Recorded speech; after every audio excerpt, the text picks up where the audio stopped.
Hello students, स्वागत है एक बार आपका फिर से मिस्ट्री के यूट्यूब के स्टडी मंत्र चैनल पर।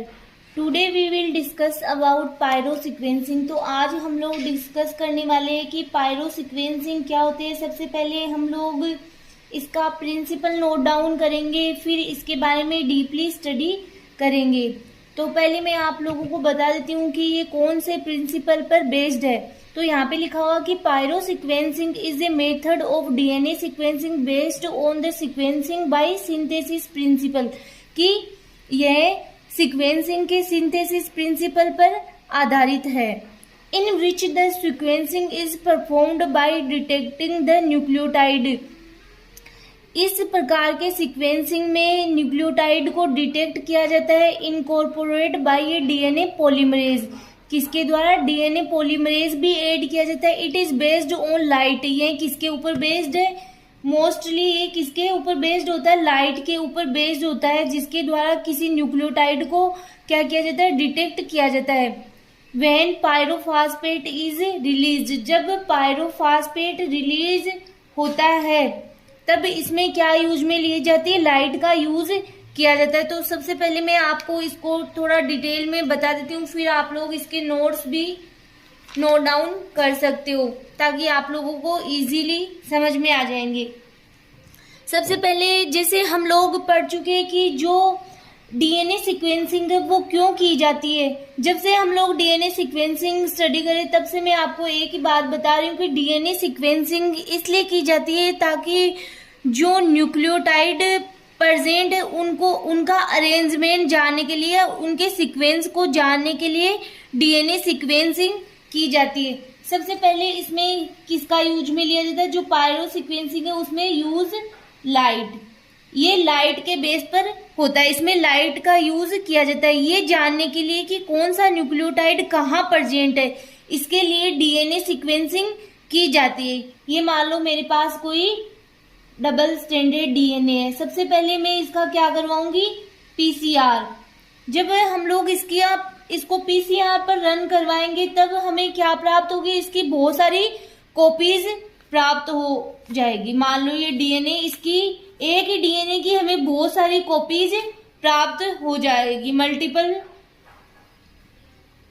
Copies of DNA.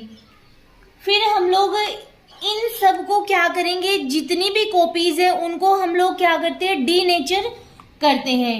Denature of DNA, क्योंकि हमें तो क्या चाहिए? सिंगल स्ट्रैंडेड डीएनए चाहिए। तो हम लोग क्या करेंगे? इसका डीनेचुरेशन करेंगे, जिससे हमें क्या मिल जाएगा?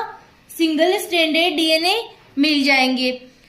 और हमें सिंगल स्ट्रैंडेड डीएनए का ही हमें क्या करना है? सीक्वेंस का पता करना है। तो ये हमें सिंगल स्ट्रैंडेड डीएनए मिल गए।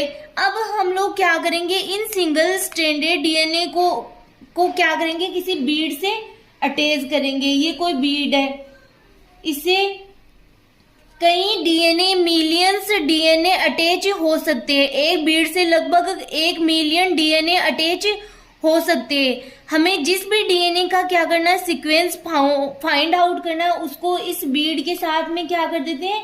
अटैच कर देते हैं। और फिर उसका हम लोग क्या करते हैं? जो हमें क्या करना है? न्यूक्लियोटाइड का सीक्वेंस ज्ञात करना है, तो उसको ज्ञात करते हैं। वो हम देखो किस प्रकार से करते हैं। इस तरह से सबसे पहले क्या हुआ कि जब हम लोगों ने डीनेचुरेशन किया तो हमें एक ही डीएनए के बहुत सारे फ्रेगमेंट मिलेंगे और अब हम इन्हें किसी बीड के साथ में अटैच कर देते हैं। फिर इन बीड के साथ में हम लोग क्या करते हैं? एक प्राइमर भी अटैच करते हैं। ये बीड है, इसके साथ में क्या कर दिया? प्राइमर अटैच कर दिया। ये प्राइमर क्यों अटैच किया? क्योंकि हम क्या करवाना चाहते हैं? रेप्लिकेशन करवा सके, इसलिए यहाँ पे क्या अटैच कर दिया? प्राइमर अटैच कर दिया ताकि रेप्लिकेशन की प्रोसेस शुरू हो सके। फिर हम लोग क्या करते हैं? ये प्राइमर अटैच कर रहा है, इसका मतलब यहाँ पे क्या हो रहा है? सिंथेसिस शुरू हो रही है। अब प्राइमर को यूज करके जब यहाँ पर कोई भी न्यूक्लियोटाइड ऐड होता है, जब ये प्राइमर अटैच हो गया, अब यहाँ पे कोई भी न्यूक्लियोटाइड ऐड होता है। ये मान लो कोई न्यूक्लियोटाइड यहाँ पे ऐड हो गया, ठीक है। इसके 5 प्राइम पर 3-फॉस्फेट ग्रुप एड है। ठीक है, ये मान लो एक और न्यूक्लियोटाइड है जिसके 3 प्राइमर पर OH ग्रुप एंड है, OH ग्रुप प्रेजेंट है। जब ये जो फॉस्फेट होता है, जब ये इस के OH के साथ अटैच होता है या इसके साथ बॉन्ड बनाता है, तो क्या होता है कि ये 2 फॉस्फेट ग्रुप होते हैं, वो क्या होते हैं, रिलीज हो जाते हैं। ये 2 फॉस्फेट रिलीज हो जाते हैं, तो इन जो फॉस्फेट जो रिलीज हो रहे हैं उनको ही बोला जाता है पायरोफॉस्फेट। पायरोफॉस्फेट, इनको ही आगे हम लोग यूज में लेंगे। जो यहाँ पे जो बॉन्ड बनता है इन दोनों के बीच में, इसको बोला जाता है फॉस्फोडाइएस्टर बॉन्ड। इस बॉन्ड को क्या कहा जाता है, फॉस्फोडाइएस्टर बॉन्ड कहा जाता है। ठीक है, ये हमने यहाँ पे क्या ऐड किया, प्राइमर ऐड किया। तो प्राइमर ऐड करने के बाद में यहाँ पे रेप्लिकेशन शुरू हुआ। यहाँ पे कोई न्यूक्लियोटाइड ऐड होता है तो वो न्यूक्लियोटाइड के यहाँ पे 3-फॉस्फेट ग्रुप ऐड है, तो ये मान लो ये कोई दूसरा न्यूक्लियोटाइड है। ये किसके साथ में अटैच हो रहा है, ये डीएनए के साथ में अटैच है। ठीक है, ये जो डीएनए हमने लिया है उसके साथ में अटैच है। ये अलग ही प्रोसेस है। हम ये बताना चाहते हैं कि ये पायरोफॉस्फेट कहाँ से आया, जो हम आगे यूज में लेने वाले। तो ये जो 2 फॉस्फेट ग्रुप रिलीज हो रहे उन्हें ही बोला जाता है पायरोफॉस्फेट।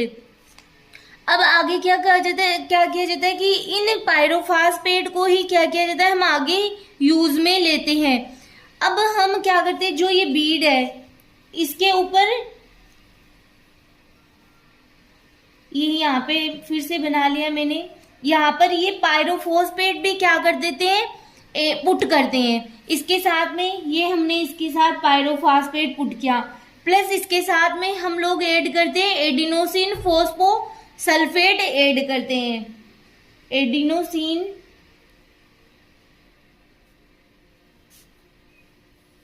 फॉस्फोसल्फेट ऐड करते हैं। अब हम लोग इसके ऊपर एक एंजाइम के द्वारा रिएक्शन करवाते हैं। उस एंजाइम का नाम है सल्फ्यूराइलेज। क्या नाम है, सल्फ्यूराइलेज। सल्फ्यूराइलेज एंजाइम से क्रिया करवाते हैं। तो क्या होता है कि यहाँ पे एटीपी और सल्फेट का फॉर्मेशन होता है। एटीपी और सल्फेट का फॉर्मेशन होता है। जो हमारे पास पायरोफॉस्फेट रिलीज हो रहा है उसी को ही हम किस पे पुट करवाते हैं, इस बीड पे पुट करवाते हैं।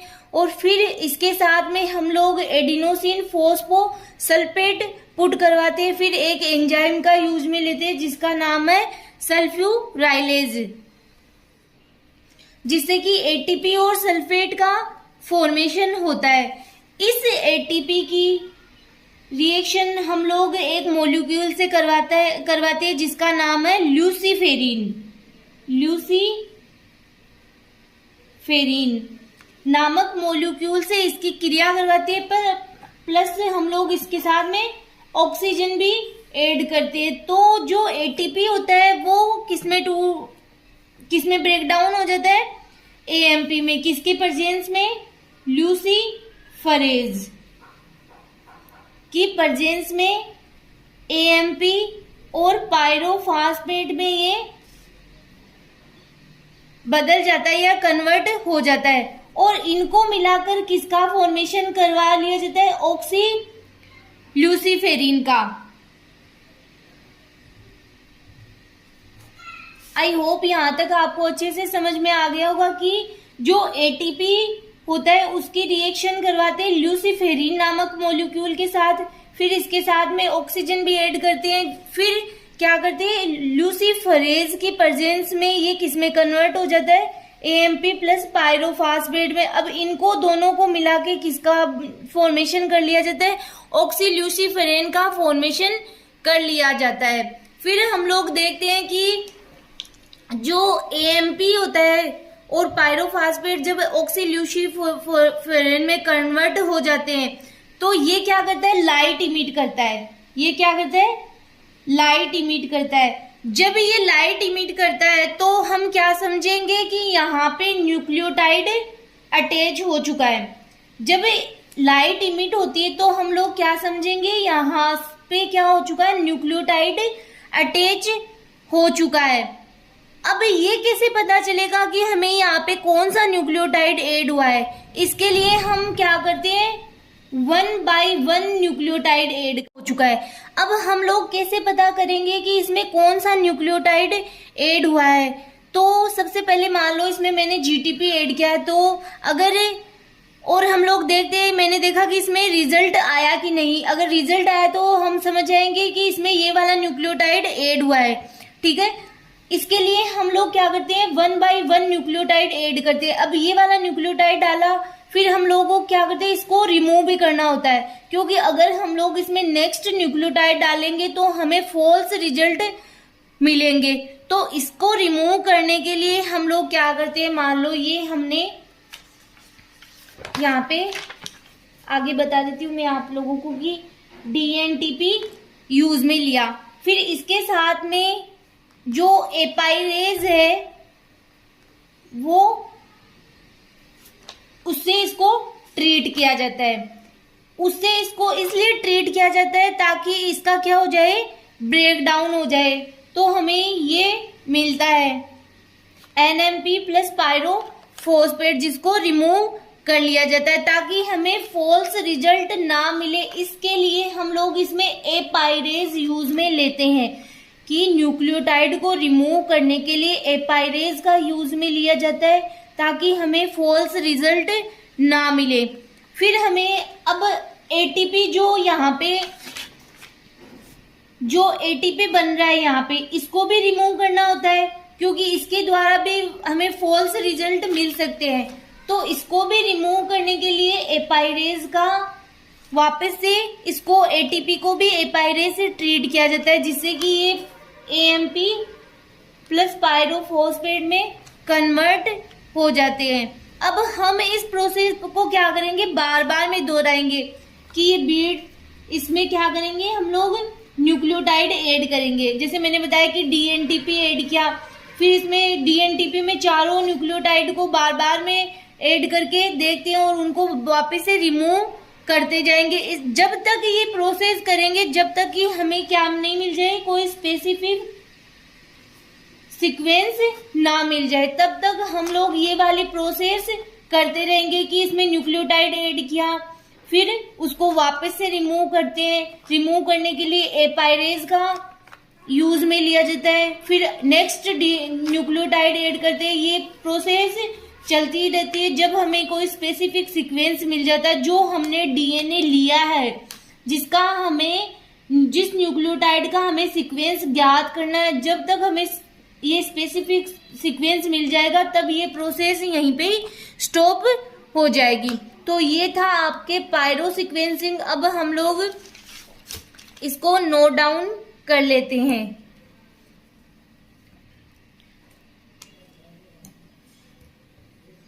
आगे पायरो सीक्वेंसिंग में सिंगल स्ट्रैंड डीएनए टेम्पलेट को डीएनए रेप्लिकेशन के लिए यूज में लिया जाता है और इस प्रोसेस में फ्री होने वाले पायरोफॉस्फेट के माध्यम से बेस सीक्वेंस ज्ञात किया जाता है।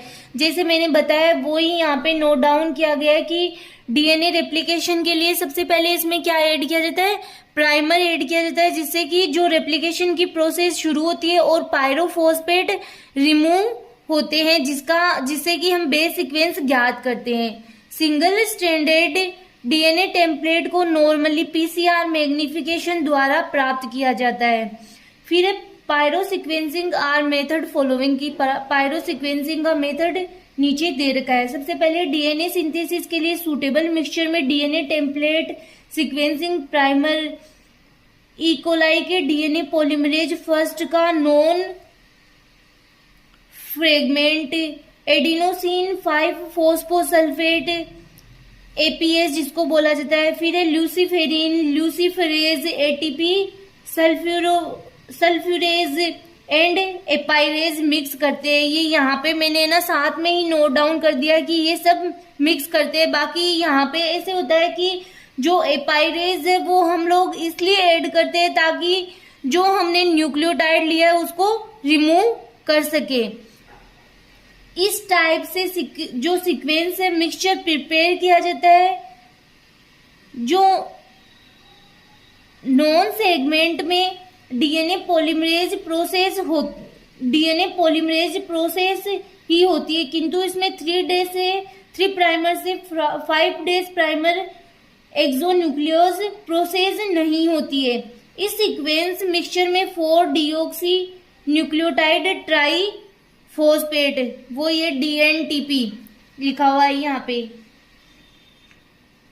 को एक एक करके सीक्वेंस वाइज मिलाते हैं कि पहले DNTP में, जैसे DNTP में तो सारे ही न्यूक्लियोटाइड आ गए तो इनको मतलब क्रम से बारी बारी से मिलाते हैं। यदि सीक्वेंसिंग प्राइमर के 3 एंड के तुरंत बाद किसी DNTP का कॉम्प्लीमेंट्री बेस टेम्पलेट DNA में प्रेजेंट होगा तो यह DNTP क्लूनू सेगमेंट द्वारा प्राइमर के 3 डेज एंड पर जोड़ दिया जाएगा। इस रिएक्शन के रिजल्ट में पायरोफॉस्फेट क्या हो जाएगा, फ्री हो जाएगा। फिर उपरोक्त पायरोफॉस्फेट का यूज करके ATP सल्फ्यूरेज एंजाइम APS को ATP में मॉडिफाइड कर देता है। इस प्रकार बने ATP का यूज करके ल्यूसीफरेज एंजाइम ल्यूसीफेरिन को आइसोल्यूसीफेरिन में कन्वर्ट कर देता है। आइसोल्यूसीफेरिन से लाइट निकलती है जिसे फोटो एम्प्लीयर ट्यूब और CCD कैमरा की हेल्प से मेजर किया जाता है। तो आप चाहो तो ये वाली रिएक्शन भी नोट डाउन कर सकते हो कि पायरोफॉस्फेट होता है वो एडिनोसिन फोस्फोसल्फेट के साथ में ऐड हो गए, किसमें, सल्फ्यूरेज एंजाइम की प्रेजेंस में ATP और सल्फेट में कन्वर्ट हो जाता है। फिर जो ATP होता है वो ल्यूसीफेरिन मॉलिक्यूल प्लस ऑक्सीजन की प्रेजेंस, ऑक्सीजन के साथ में ल्यूसीफरेज एंजाइम की प्रेजेंस में AMP और पायरोफॉस्फेट में चेंज हो जाता है। फिर ये दोनों मिलकर के किसका फॉर्मेशन करते हैं, ऑक्सील्यूसीफेरेन का, जो कि लाइट इमिट करता है। तो आप लोग इसको भी नोट डाउन कर सकते हो। फिर आगे यहाँ पे ये वाली रिएक्शन भी आप चाहो तो नोट डाउन कर सकते हो कि DNTP के साथ में किसको मिक्स किया जाता है, एपाइरेज को मिक्स किया जाता है, जो कि NMP और पायरोफॉस्फेट में कन्वर्ट हो जाता है। और ATP को रिमूव करने के लिए एपाइरेज से ATP को भी ट्रीट किया जाता है, जिससे कि ये AMP और पायरोफॉस्फेट में कन्वर्ट हो जाता है। तो आप ये वाली रिएक्शन चाहो तो नोट डाउन कर सकते हो। अब हम इसको एक बार डायग्रामेटिक भी नोट डाउन कर लेते हैं कि यहाँ पे डबल स्ट्रैंडेड DNA बनाया हुआ, जो कि PCR पर जब इसे रन करवाते हैं तो इसकी बहुत सारी कॉपीज हमें मिलती है। फिर हम डीनेचुरेशन करते हैं तो हमें सिंगल स्ट्रैंडेड DNA प्राप्त करते हैं, जिसका हमें सीक्वेंस ज्ञात करना होता है। फिर उसके साथ हम लोग प्राइमर अटैच करते हैं, जिससे कि रेप्लिकेशन की प्रोसेस शुरू होती है, जिससे कि पायरोफॉस्फेट रिलीज होता है। पायरोफॉस्फेट रिलीज होता है तो इसको हम लोग किसके साथ में ऐड करते हैं, एडिनोसिन फोस्फोसल्फेट के साथ रिएक्शन होती है सल्फ्यूराइलेज एंजाइम की प्रेजेंस में। तो ATP और सल्फेट का फॉर्मेशन होता है, जिससे कि जो ATP होता है उसको हम लोग कौन से मॉलिक्यूल के साथ, ल्यूसीफेरिन मॉलिक्यूल के साथ में अटैच करते हैं और ऑक्सीजन भी मिक्स करते हैं ल्यूसीफरेज की प्रेजेंस में। ये यहाँ पे ल्यूसीफरेज लिखा हुआ है, जिससे कि ये कन्वर्ट हो जाता है AMP प्लस पायरोफॉस्फेट में। जो ATP होता है वो किस में ब्रेक डाउन हो जाता है, AMP और पायरोफॉस्फेट में कन्वर्ट हो जाता है, जिससे कि अगर हम इन दोनों को, ये दोनों किसका फॉर्मेशन करते हैं? ऑक्सील्यूसिफेरिन। कई जगह पे ये आइसोल्यूसिफेरिन भी लिखा हुआ मिलता है, तो आप कंफ्यूज मत होना। फिर जब ये लाइट इमिट करता है तो हमें पता चल जाता है कि क्या हो रहा है, जो न्यूक्लियोटाइड है वो ऐड हो चुका है। तो आप लोग ये डायग्राम भी नोट डाउन कर सकते हो। ये था हमारे आज का टॉपिक पायरो सीक्वेंसिंग, जो आपके कंप्लीट हो चुका है। नेक्स्ट लेक्चर में हम नए टॉपिक के साथ